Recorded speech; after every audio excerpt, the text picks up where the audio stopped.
विगत साल 2024 में 8वें महीने में एक गुमशुदगी का रिपोर्ट दर्ज हुआ था थाना दशाश्वमेध में।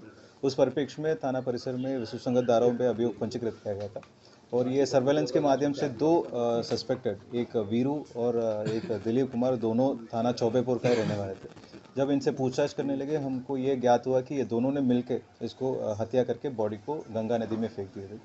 और ये प्रारंभिक पूछताछ में ये भी ज्ञात हुआ कि ये जो मुख्य अभियुक्त वीरू है, वीरू का एक रिश्तेदार के साथ विशाल का अवैध संबंध की बात सामने आई है और उस बात पे नाराज़ होकर ये दोनों ने मिलकर इसको हत्या करने की साजिश की। और उसी दौरान थाना जनपद गाजीपुर में एक अज्ञात बॉडी भी रिकवर हुआ था और अभी यहाँ से संबंधित विभाग से कोऑर्डिनेट करके जो डीएनए है, डीएनए मैच करके अग्रिम विधिक कार्रवाई सुनिश्चित की जाएगी। सर, वजह क्या रहेगी हत्या के पीछे? जैसे हमने बताया कि ये जो मुख्य अभियुक्त वीरू है, वीरू का एक रिश्तेदार है, उनके साथ एक अवैध संबंध के बात सामने आई है। उस बात को लेकर ये दोनों ने मिलकर इसको विशाल को हत्या किया गया। अवैध संबंध सर था किससे?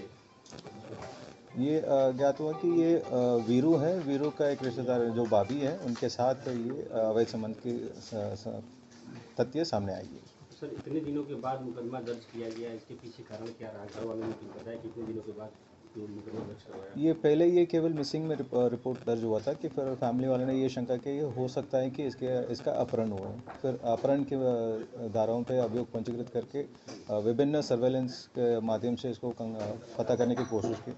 उस दौरान ये दो व्यक्ति वीरू और दिलीप कुमार के बारे में हमारे जानकारी हुई थी। फिर इनसे कड़ाई से पूछताछ करने पर ये हत्या करने की बात सामने आई है।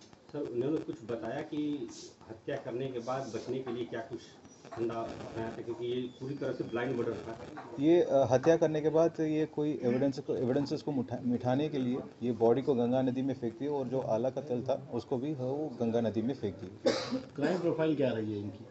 अभी इनका पूरा क्रिमिनल हिस्ट्री कंगाला जा रहा है और बाकी ये अब तक वाराणसी में ऐसा कोई क्रिमिनल हिस्ट्री नहीं सामने आई है। बाकी हमारा जो आसपास जनपद है वहाँ से भी हम क्रिमिनल हिस्ट्री करते क्या थे ये लोग? जी, वर्क क्या करते थे? ये मजदूरी का काम करते हैं।